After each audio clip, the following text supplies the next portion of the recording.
The evening of June the 1st, 2001, the Nepalese royal family gather for a party. 3 generations of royalty and their closest friends are looking forward to a relaxed, informal evening. The host is Crown Prince Dipendra. Among his guests are his parents, the King and Queen of Nepal, the Queen Mother and his cousins. There is Dipendra's younger sister, Princess Shruti, and his younger brother, Prince Narayan. Altogether, the exclusive royal guests number 22.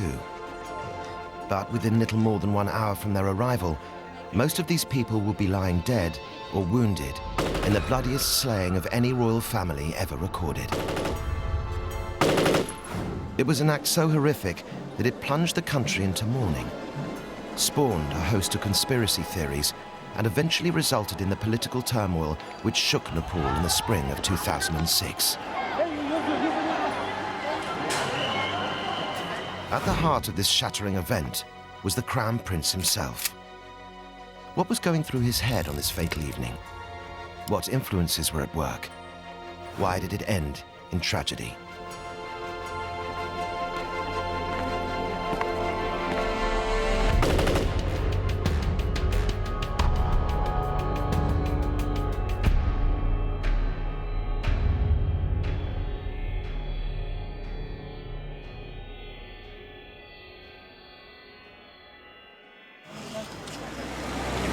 The party, being hosted by Prince Dipendra, the Crown Prince of Nepal, is part of a family tradition in which they all try to meet up twice a month. It's 3 minutes to 8 and all of Dipendra's immediate family are present, except for his uncle, Gyanendra. Darshan. Nice to see you. What can I fix you? Well, I think a cook would be lovely. Oh, great. His younger sister, Princess Shruti, has arrived with her husband, Kumar. The first and the third Fridays, there would be family gatherings. Just a little bit of ice. And it was just like a normal Friday, a dinner party. And the Crown Prince was there serving drinks to everyone. And Kumar? One of these?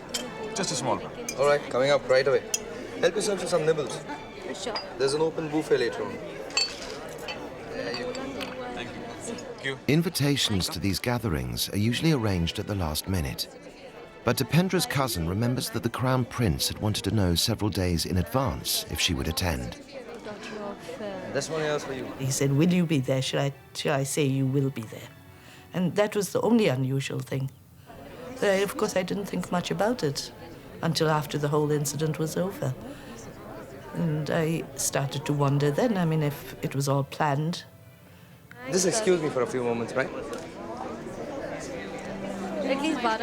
Dipendra has an important member of the family to go and collect. She is the matriarch of the dynasty, the Queen Mother.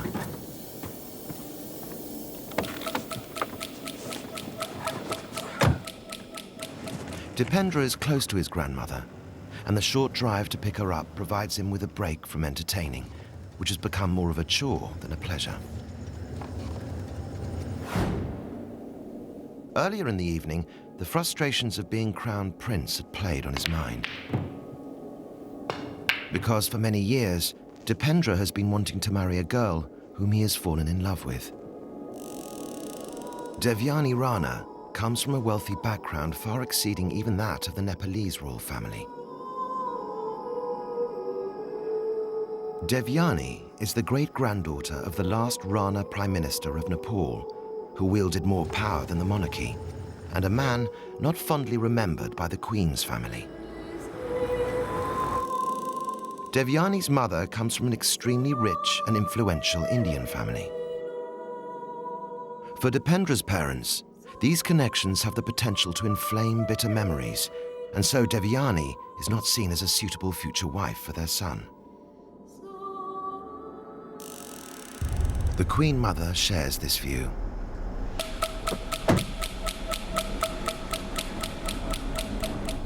Has everybody arrived already? All except father. He's working again over in the office. He'll be late. In one attempt to sabotage the marriage plans, the Queen Mother summoned the royal astrologer. Without any scientific proof, he foresaw that Devayani Rana would be unlikely to produce a male heir, and suggested that Dipendra end the relationship. He had no such intention. They're waiting for you. Oh, lovely. I'll meet them there in the annex.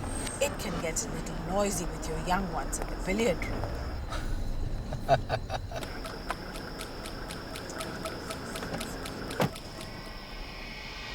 Dipendra has all his family around him.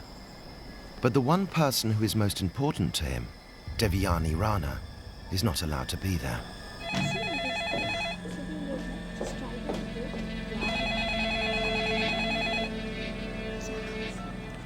Hello? It's me. Oh. Well, that's a surprise. I'm already getting ready to go out. What do you mean going out? Sanjay and Shilpa, dinner, remember? Anyway, let me know what time you'll be along, yeah? I can't just come and... Okay, fine. Just take your time. Just let me know what time you'll come, Of course I can't. Have you got any idea what that would mean? I'm here with 20 guests. I have my whole family here. Not again, Dippy. Family, family, family. I thought you were going to join us for dinner tonight. When are you going to get out of there and just get a life of your own? He seems in a real foul mood. Dipendra is feeling cornered. His way out will shock his family, his nation, and the world.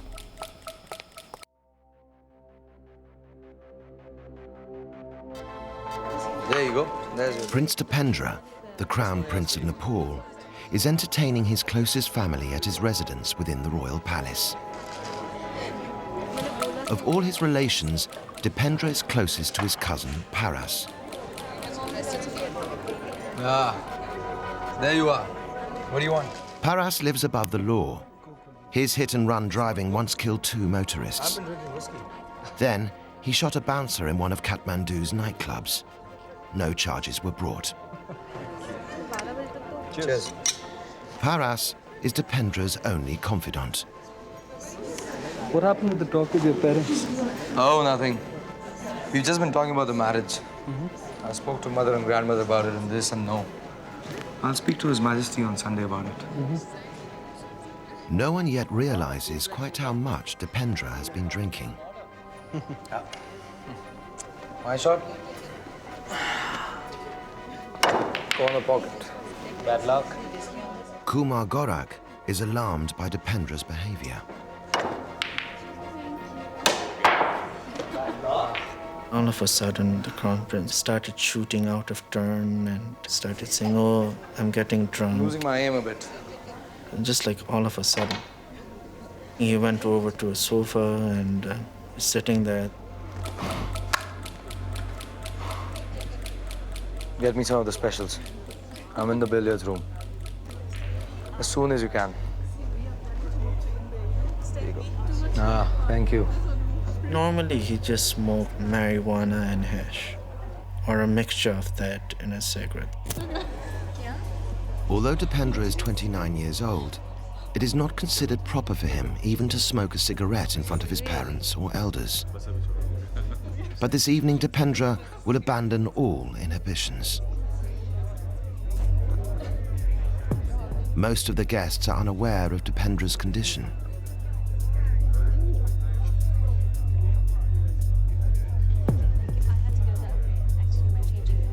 His cousin Paras decides that they should try to put him to bed.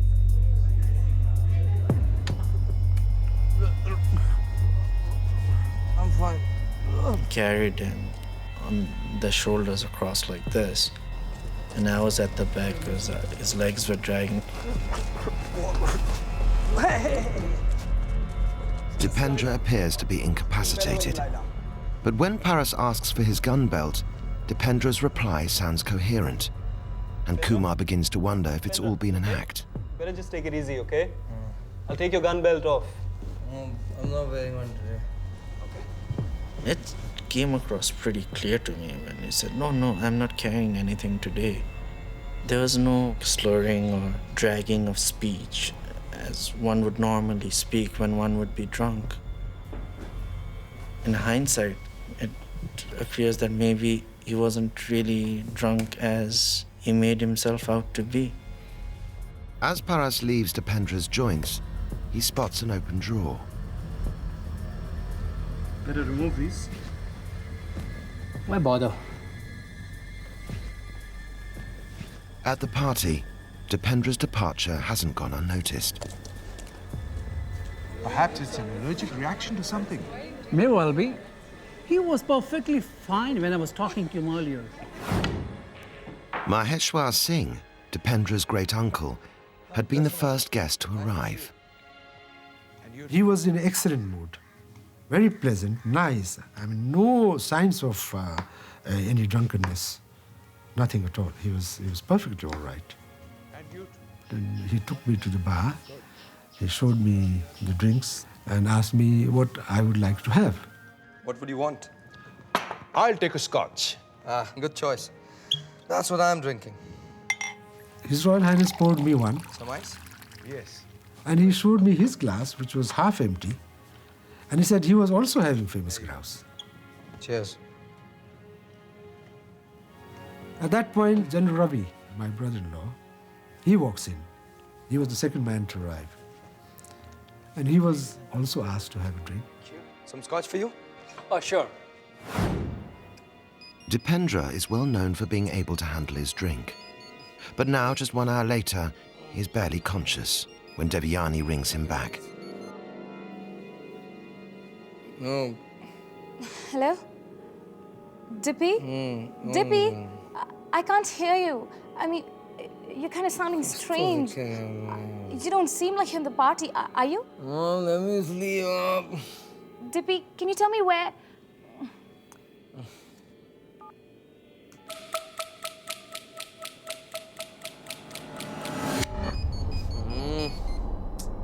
Dipendra's unanswered calls go automatically to the palace security office. ADC office. Hi, this is Devyani Rana. I've been talking to the Crown Prince on phone, but he doesn't sound very well. You know, his voice was kind of slurred. Can you just please do me a favor? Can you just go and check on him and let me know if he's all right? I will send someone up to see him right away.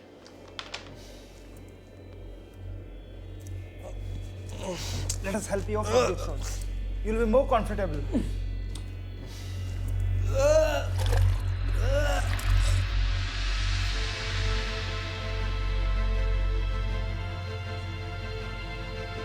In the annex room next door to the party, the king joins the queen and the queen mother, who are having drinks with the older ladies. Perfect timing. We were just getting ready to make a toast to the Queen Mother. Ladies. Excuse me, Your Highness. The Crown Prince has been taken to his bed. He's not well. 2 orderlies are taking care of him. I think it may be the drink, Your Highness. All right, thank you. Please excuse us. I think we'll go and join the fray now. Yes. Come.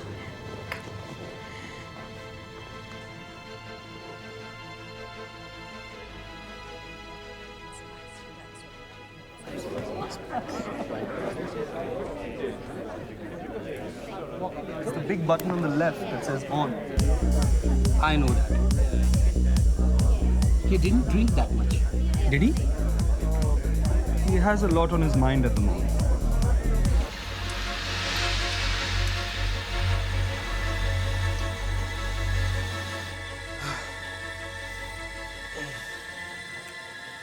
It's okay. I'll be fine. You can both go back to your rooms and get some sleep.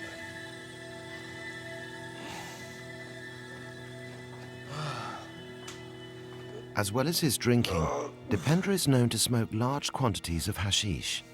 But few realized that for a year, he'd also been taking antidepressants.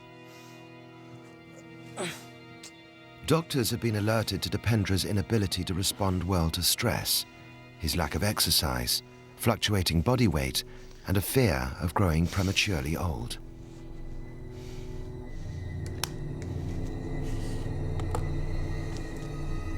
Dipendra was already a lifetime away from the aspirations of his happy childhood growing up in the palace.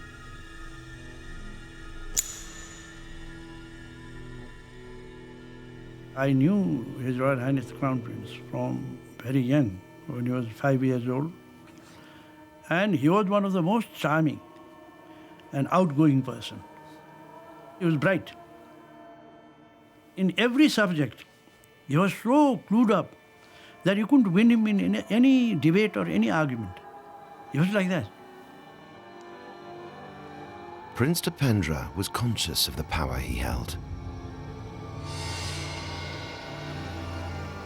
Crown Prince was running around the pond, and I was afraid that he might slip and fall down into the water.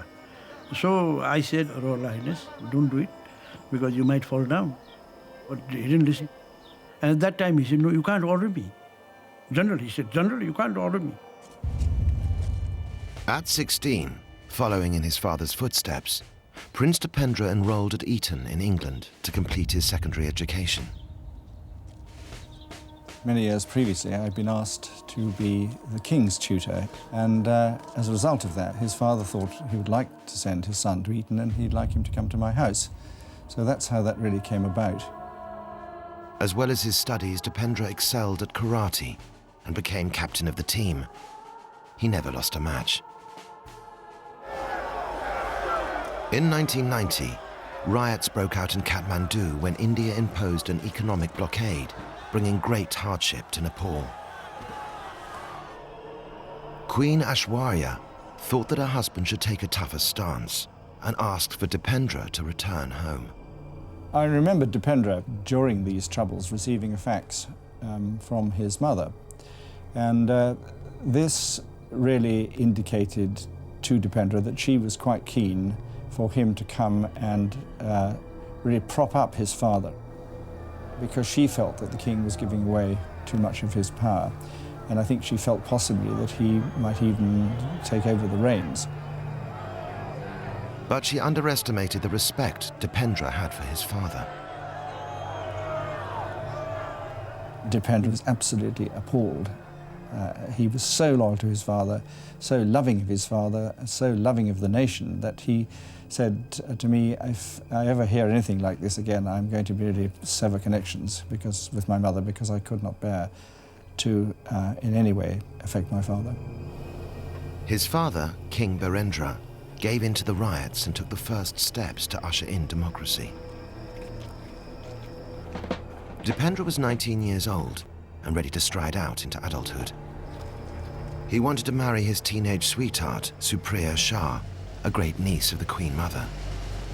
But the Queen decided that they were too young and disallowed the marriage.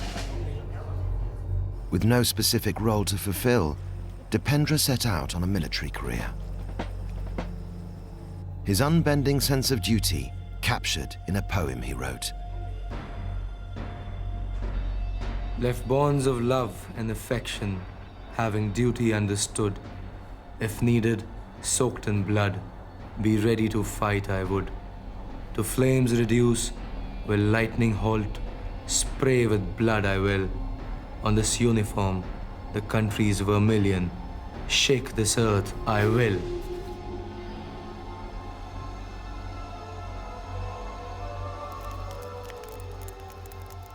In 1995, while in England, Dipendra was introduced to Devyani Rana. She swept him off his feet. But without the royal stamp of approval, their affair had to continue in secret. As the years passed, everyone in Kathmandu would learn of their charade. But Devyani was not an easy catch even for a crown prince. Her sophisticated coolness began to expose Dipendra's instabilities. He became so desperate to marry her that he even threatened to poison himself should she refuse him. But Dipendra's greatest anxiety came from his family.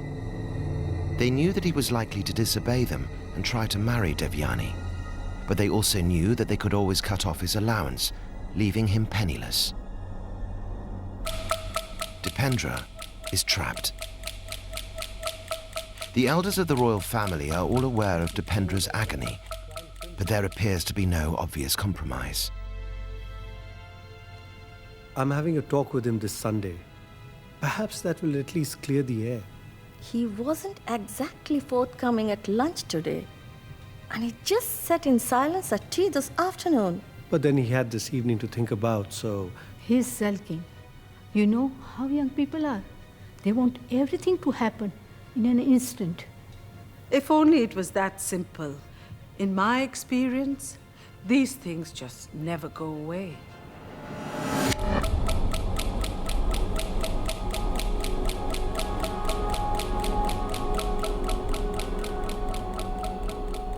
Hi. I tried to call you. Where are you, Dippy? You don't pick up my phone. I know. They told me you were resting, but I didn't believe them. You know I don't like it when it gets this way. It worries me. It bothers me, Dippy. Why are you doing this to yourself? Okay. I think I'm off to sleep now. So I'll say good night. We'll talk tomorrow.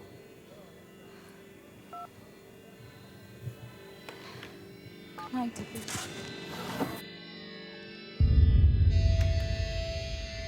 Dipendra has one other passion: guns. He was given his first pistol on his 8th birthday and has collected them ever since. He has access to the palace armory and keeps his own collection in his room. He is an excellent shot, better than any of his guards. It wouldn't be very correct to say that he was obsessed with the weapon. He wanted to excel on everything what he did. As well as enjoying computer gunfights, Dipendra even designed the perfect gun. And the royal family and palace staff are used to hearing him practicing or shooting birds in the palace grounds at night. Gunfire is a sound that no one takes any notice of anymore.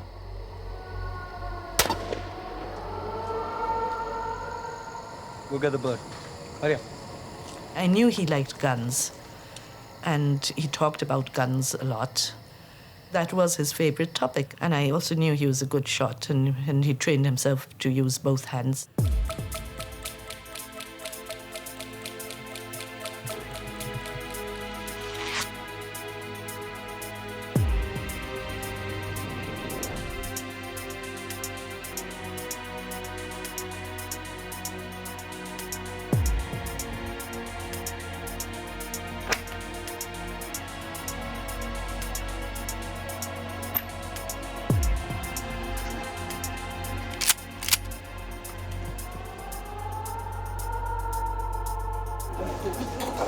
At 8:45 p.m., the king leaves the Queen Mother's annex and joins the party in the billiard room.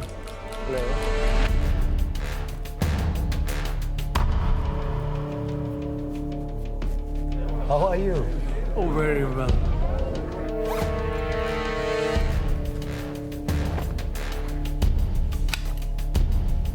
Would you like me to carry the bag tonight, Your Highness? No, that won't be necessary tonight.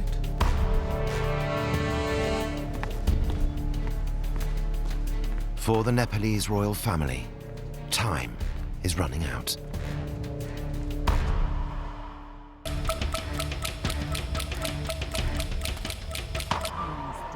Inside the billiard room, King Birendra is surrounded by most of his immediate family and closest friends. It's become a family problem now.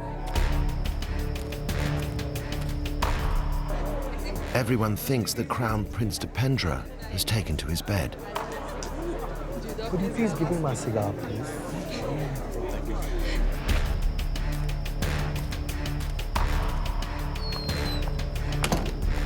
But you know, the one with the motorcycle chase? I like that much better.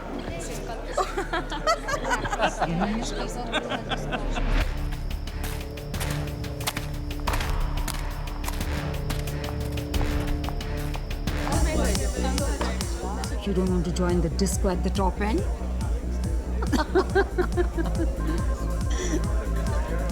Someone is trying to ring me.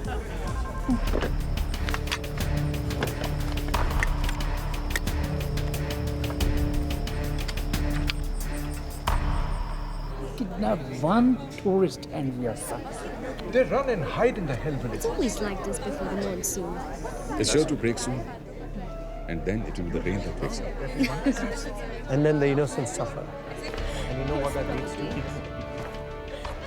I think I was the first person who saw him come in with a gun in each hand. Really? I wasn't told it was a fancy dress. Maybe he's carrying these weapons to show them to His Majesty. Oh. I felt he was dressed up to go with the guns, kind of. I mean, that's what I thought. And then the whole world hears about it. And then, bang goes the tourist. Suddenly I hear somebody coming behind me.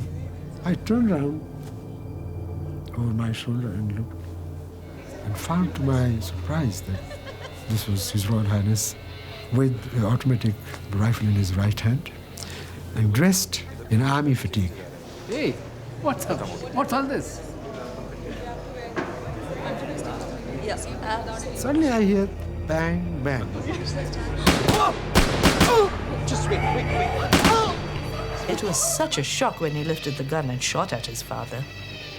And his father took 2 or 3 bullets. What have you done? That's when he dropped the gun. And that was the only time in that evening when he was slightly vulnerable. If somebody had grabbed him at that time, then I think it would have ended. But everyone was dazed. Nobody could react.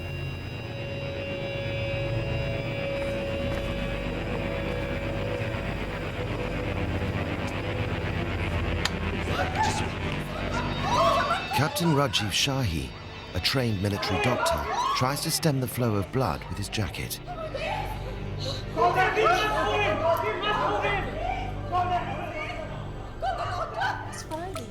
Next door, the Queen Mother doesn't know what's happening. There is firing going on. Oh, it's him again, shooting cats and crows. But anyway. Dipendra returns the shotgun to the bag and selects a pistol and an M16 automatic machine gun.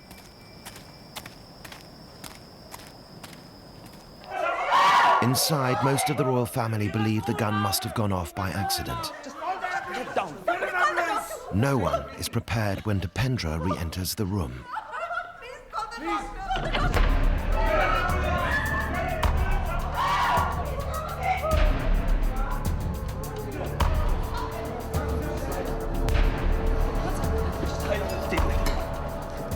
The Crown Prince re-entered the room and he went where His Majesty was lying and was going to shoot him again.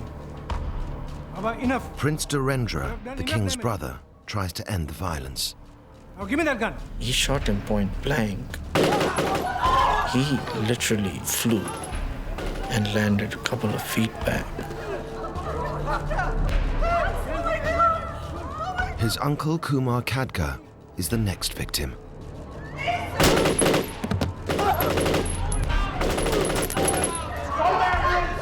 His wife, Princess Sharada, runs to his side. I watched him kill Princess Sharada. It was horrible. I've never ever had to live through anything this horrible.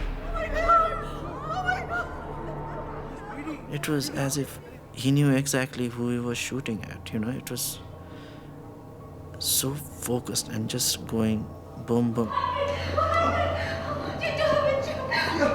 Just 1 year earlier, at his 29th birthday party, after the eldest had left, Dipendra had vowed that he would allow no one to obstruct his marriage plans. You are either for me or against me.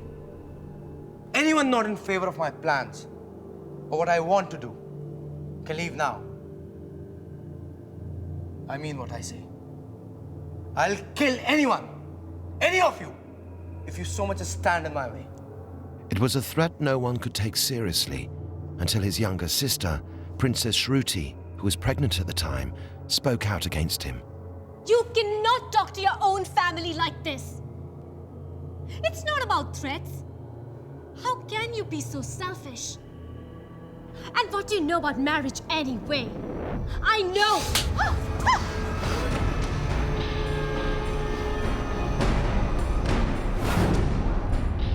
Is Dipendra carrying out the threat as he had promised?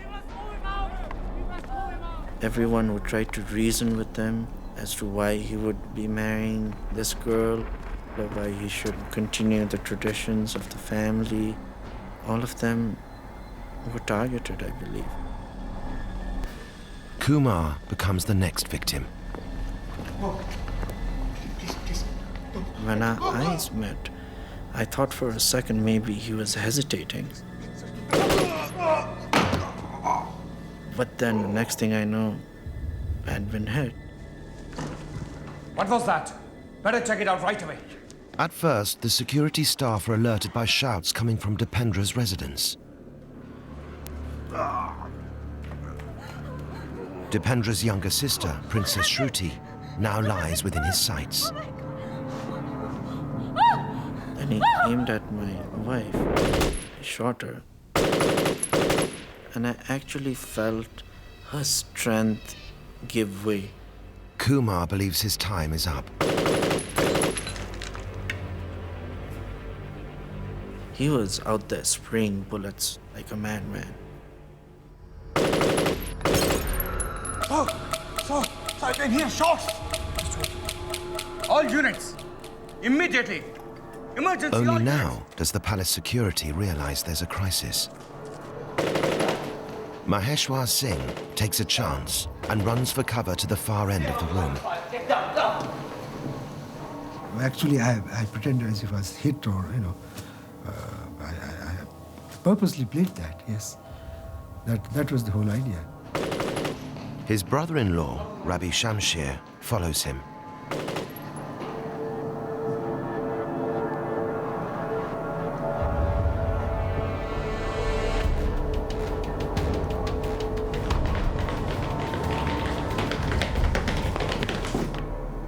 Still conscious, King Birendra sees an opportunity to end the massacre and shoot his own son. But his sister, Princess Shobha, stops him. That's enough! We had enough violence! No! Just the cruelty. I remember seeing His Majesty just lift his hand and stop it, sort of a thing. But he sprayed him with more bullets. Dr. Rajiv Shahi is the only person able to escape. Leaving his wife at the far end of the room, he manages to flee through a window. It takes the security forces precious minutes to reach the billiard room. Prince Paras's mother, Princess Komal, becomes the next target.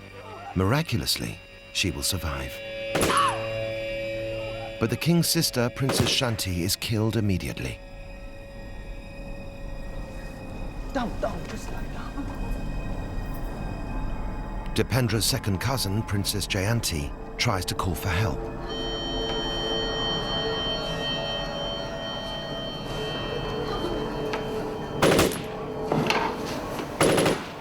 Still, it gives me the creeps when I remember his face. He really looked exactly like the Terminator 2.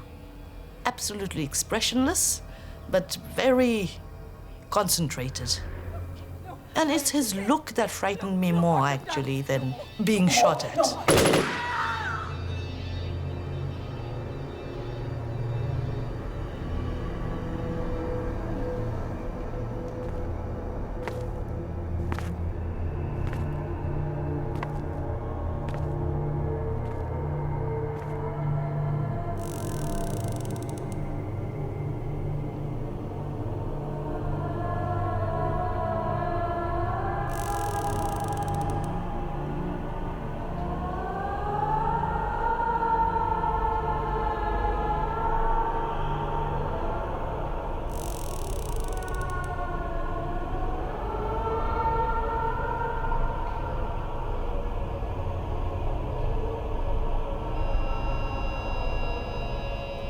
You have to kill the animal. I mean, you don't leave something just wounded.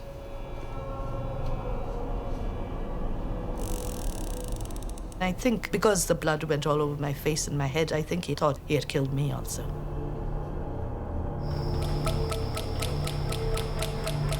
Commandos fail to gain access at one end of the billiard hall, causing further delay. Prince Paras, Dipendra's closest friend, and his young cousins are trapped at one end of the room. No, brother. No, brother.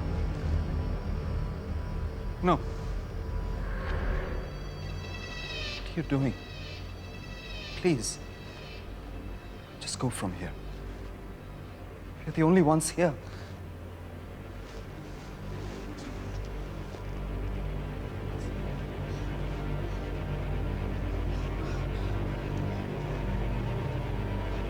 No. No, please.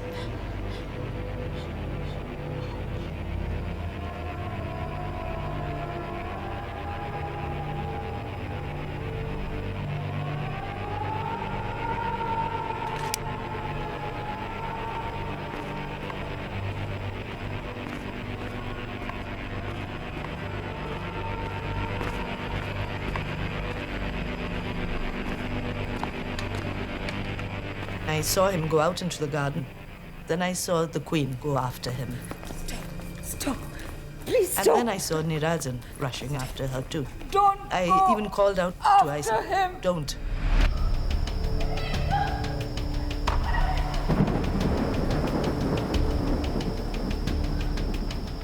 Stop! The Queen and Dipendra's younger brother, Prince Narayan, try to confront him.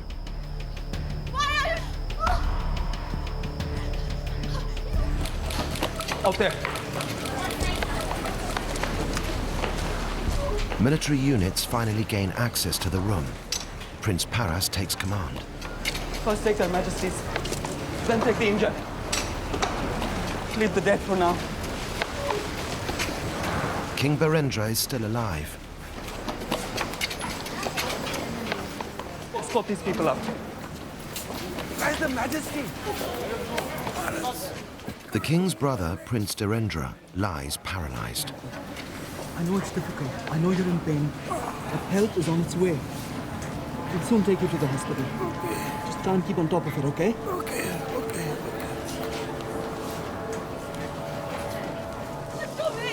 You are my son! Why are you doing this? Why? Brother! Brother, that's enough, brother! No!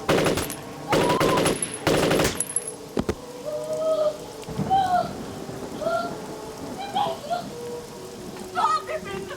He was your younger brother. What are you trying to prove? Are you possessed? Listen to me, I'm your mother. What are you trying to do?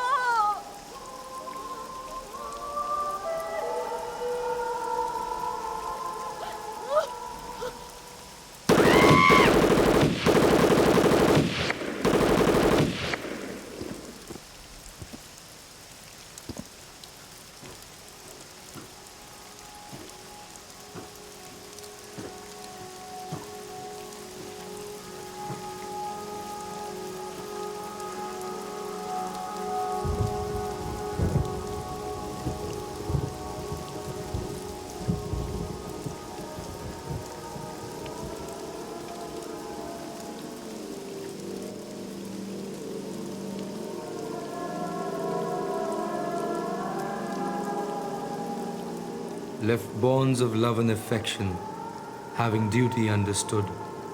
If needed, soaked in blood, be ready to fight I would. To flames reduce, will lightning halt, spray with blood I will. On this uniform, the country's vermilion, shake this earth I will.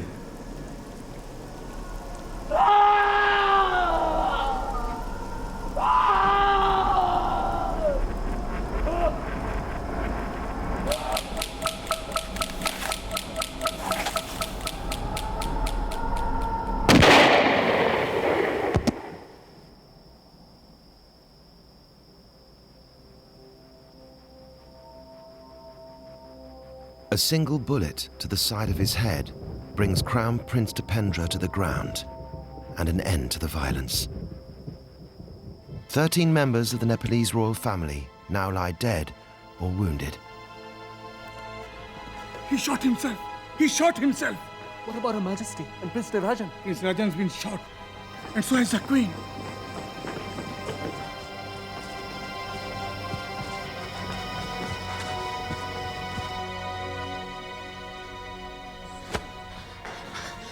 Dipendra! Dipendra shot His Majesty the King. And all the others. What are you talking about? No, you mustn't. No, No, please.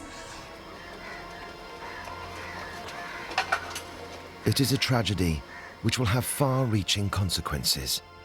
But an event so extraordinary, no one will ever believe it.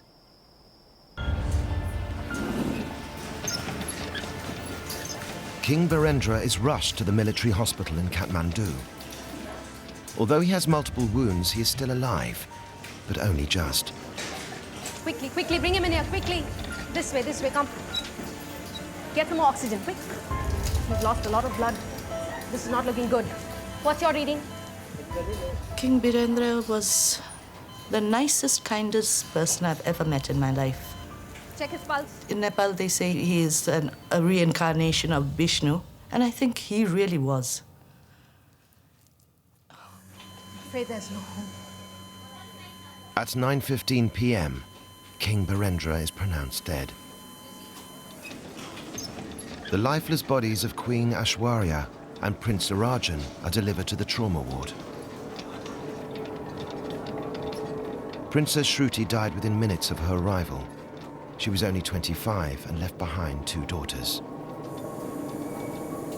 I did see them carry my wife's body away from the trauma room, I guess, to the moratorium. I've lost somebody I was going to spend the rest of my life with. And for my daughters especially, they've lost a mother. Kumar Khadga and Princess Sharada, Princess Shanti and Princess Jayanti were all declared dead on arrival. The king's brother, Dhirendra, was soon to die in hospital.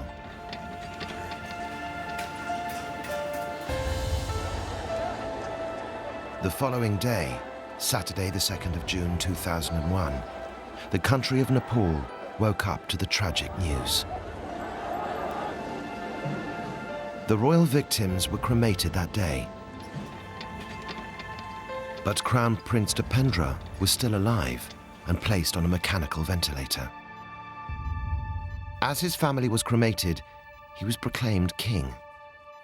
I felt betrayed that after doing so much damage to the family and to the country, that they made him king. I felt very betrayed. Dipendra reigned for just 2 days. At 3:45 p.m. on June the 4th, he died. The single bullet through his head had left a gaping wound. Since Dipendra was right-handed, it would become a matter of speculation as to why he should have shot himself with his left hand, and why 2 bullets had been fired from his pistol. An autopsy was never carried out, and later Dipendra's residence where the tragedy took place was razed to the ground. Turning down Scotland Yard's offer of a forensic investigation, the royal family issued a cover-up statement claiming that the accident was caused by an automatic weapon going off. No one in Nepal believed this explanation. This point could be seen as the point at which the Nepalese public began to fall out with its monarchy in a terminal kind of way because of the palace's assumption that it could tell the public what to think and the public would then think it, which has been tested to breaking point ever since, and the Nepalese public now refuse to believe what the king tells them. When Gyanendra, who had been absent from the party, became king, he was treated with mistrust. Without any evidence, most Nepalese believe Gyanendra had engineered the attack, even though his wife narrowly escaped death and his son forced to plead for his life. Another commonly held belief is that Dipendra was shot, not by himself, but by one of the palace guards. We will never know. No one is prepared to talk.